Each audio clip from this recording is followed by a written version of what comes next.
My name is Adoba. I work with TV Africa. A report coming from New Weja, Bawi, which is polling station code and precinct is different, which is Weja Bawi voting on hold now.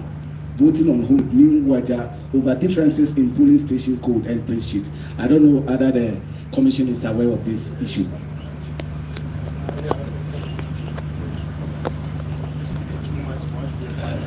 Finally, on Mawina with TV3, I want to find out from the Commission what the directive on the use of indelible ink is, because I visited some polling stations as at this morning where some voters did not use the indelible ink before they left the voting centres. It caused a cause for concern for others who were in the queue, why persons were not being allowed or insisting on the use of the indelible ink.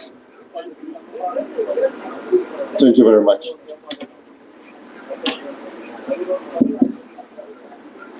I find the issue of indelible ink difficult to believe, and I think that it's important as part of our system. And so, to ensure the accuracy of this information, it's important that we provide. That has to do with the presence of the military. That has not been brought to our attention, and it's important for all fair, transparent, and credible elections. Security is not part of our functions.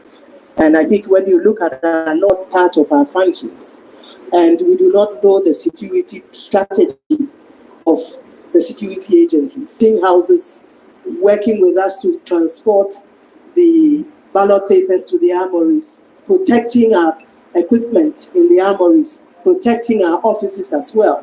But as to the deployment, who goes where and who is deployed, we are not privy to that. What we know is that on the National Election Security Task Force, and I believe this runs through, it is headed by the Inspector General of Police, but you have at the national level, you have the Director General of the Immigration, the head of the Customs, the head of the Fire Service, the head of the Army, the head of the Army, and I believe the head of the Immigration, and as the Electoral Commission also sits there. But we, as we mentioned, our involvement is really restricted to the movement of our activities, the protection of our installations by the police, the supervision of the observation of the printing, and so on and so forth. As to the security deployment, we are not aware, and we are not privy to it.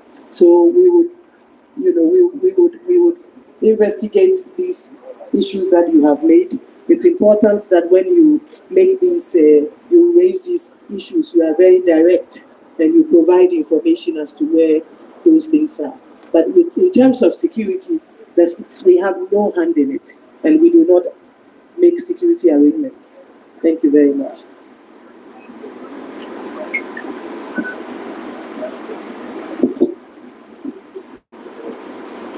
Thank you very much, Madam Chair, the returning officer. So we have two other questions. The first one is the distance, the sitting distance. And I will not say that we have maybe 100 meters, 200 or 3. The rule is that the agents are to sit at a place where they can observe the process. It is only in this part, or let's say this place, that you have agents sitting on the neck of election officials. This should not be so. You find agents very close and then sitting on the neck. They don't even have a space to breathe. They are expected to sit at a distance that they can observe the process. Then this issue of exposure of some validating stamp. What we do is very simple. What is in the public domain is wrong. When we are packaging the election materials, we put them in an envelope and put it into the ballot box. It is only the indelible ink that we put into a rubber because of a possible what? Spillage. So the assertion that we have exposed validating sums is not correct. Then, which other question? Yes. Yeah, the wager Bawe, that one, it hasn't actually come to our attention. So we will investigate and then give you a report on it. Thank you.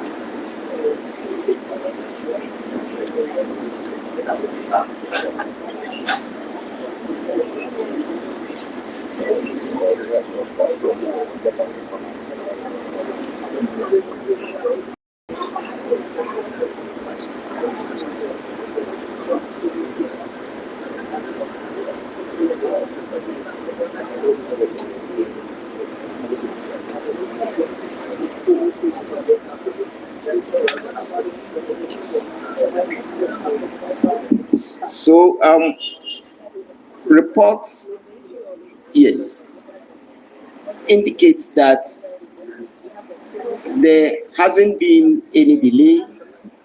The issue is just a swap of the pin sheets for 2 polling stations.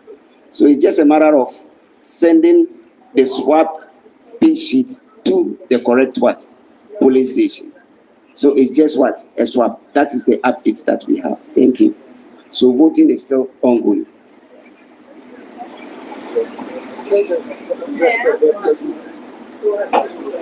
Thank you very much. As you've been told, we're going to give you 3 hourly updates on the voting process and how things are faring in the field. Our next press briefing will be at 12 noon. We'll follow it up with 3 p.m., 6 p.m., and then we'll end at 9 p.m. for today. So thank you, members of the press. You are welcome. Stay with us as we share the situation on the ground with voters and the Ghanaian public. Thank you. Thank you very much.